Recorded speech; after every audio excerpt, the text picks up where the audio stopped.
That he is a big star of TV and बहुत ऐसे था कि कैसे उनके सामने मतलब क्या कैसा करना है, पर फर्स्ट डे प्रोमो शूट में ही उन्होंने ऐसा, मैं एकदम बच्ची थी, मुझे सिखाया literally. Karan use to treat me like you know kid, तो वो ऐसे ही करते थे मेघा और करण। लीव के बाद आने पर ज़रूर हमें कहानियाँ सुनाई जाती थी हमसे पहले, गज़ल और दुआ की, कि वो दोनों को देखो।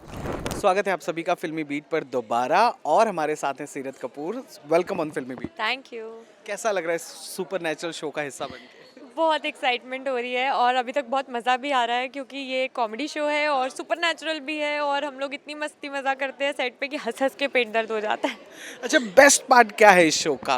कि कॉमिक टाइमिंग बेस्ट पार्ट है, को एक्टर्स बेस्ट पार्ट है, क्या है? मैं काउंट नहीं कर पा रही हूँ क्या क्या बेस्ट है। सबसे पहले तो जब मैंने ऑडिशन दिया, मैं स्क्रिप्ट पढ़ी और तभी मुझे लगा कि वाह यार। फिर जब मैं सेट पे आई, जीतू के साथ मॉक किया, तो भी ऐसा लगा कि वाह क्या बंदा है ये, कितनी अच्छी एक्टिंग करता है। एनर्जी लेवल्स ही अलग है सबके यहाँ पे। और फिर ये जो एलिमेंट है सुपर नेचुरल, ये तो बहुत ही मज़ा आता है देखने में, कि कहाँ से गायब हुई, कहाँ पहुँच गई, छोटी हो गई, बड़ी हो गई, इतना मज़ा आता है ना देखने में। तो समझ में नहीं आ रहा क्या बेस्ट पार्ट है।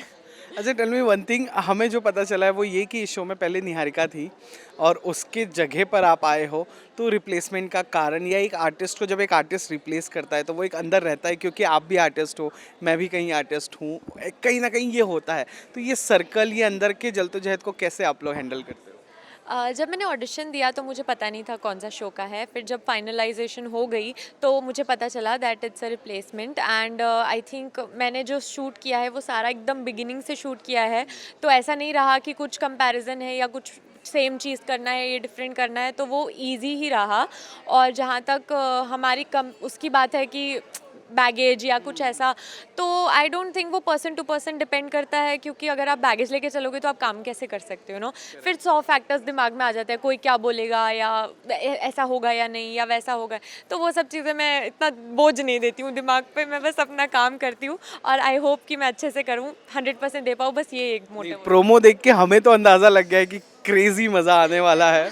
अच्छा, ये आपने जैसे अभी कहा कि आप बैगेज नहीं रखते हो, इतना लंबा वक्त हो चुका है, मुझे लगता है 5-7 साल या उससे ज्यादा वक्त हो गया आपको, है ना, मतलब फिटरनिटी? एक्टिंग करते हुए तो हो गया है, थिएटर से शुरू किया था तो 7-8 साल हो गया है 8 साल वैसे हो तो। गए।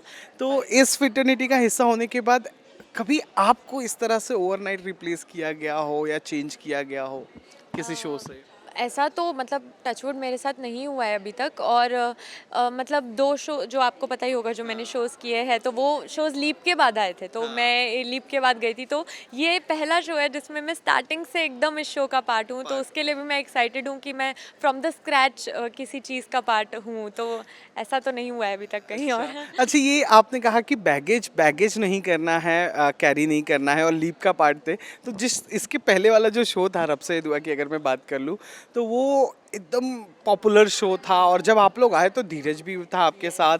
तो कैसा लगता था धीरज के ऑन्ट्राज को देखकर, उसके वो मेगा स्टार वाला वो जो ऑरा लेकर आता था, और लीप के बाद आने पर कितना प्रेशर फील होता था, ये दोनों मुझे बताओ। लीप के बाद आने पर ज़रूर हमें कहानियाँ सुनाई जाती थी हमसे पहले, गज़ल और दुआ की, कि वो दोनों को देखो, मतलब सीखो। हमें ऐसा लगता था कि हाँ यार, एक्चुअली वाव सीन्स देखते थे हम, तो वो होता था कि यार हमें भी ऐसा करना है, हमें भी पसंद आना है ऑडियंस को, वो एक होता था कि उससे मैचअप करना ज़रूरी है। एंड जब धीरज सर आए तो ऑब्वियसली पहले से हम लोग जानते थे that he is a big star of TV and बहुत ऐसे था कि कैसे उनके सामने मतलब क्या कैसा करना है। पर फर्स्ट डे प्रोमो शूट में ही उन्होंने ऐसा ईज आउट कर दिया ना कि मतलब इधर जोक्स क्रैक कर रहे हैं, इधर इधर आ जा, ये कर ले वो कर ले। So he makes you very comfortable as an actor. तो ऐसा लगता ही नहीं था कभी। तो मैं और यशा मिलके हंस रहे होते तो बोलते तो तुम मुझ पे हंसो मत, समझी। तो इतना प्यारा वो, मतलब हमें कभी उन्होंने ऐसा फील नहीं होने दिया कि कुछ अलग है। चलिए, लास्ट क्वेश्चन जो मैं ज़रूर जाते जाते पूछना चाहूँगा वो ये कि 2 शोज़ और ये तीसरा अब हो चुका है, और बहुत ही हैपनिंग को एक्टर्स आपको मिले in terms of male actors, पर आपका पर्सनल फेवरेट कौन था, या तीनों, अगर आप डिप्लोमेटिक होकर कहोगे कि तीनों फेवरेट है, तो तीनों में से एक एक क्या सीखा आपने, क्योंकि इन इन इन वाइज ऑफ एक्सपीरियंस तीनों ही सीनियर है। तीनों ही सीनियर थे। फीमेल्स भी जो मेरी रही हैं हर शो में, एक और रहती है, तो वो भी मुझसे सीनियर रही हैं आज तक। तो टचवुड मुझे बहुत अच्छे को एक्टर्स मिले हैं।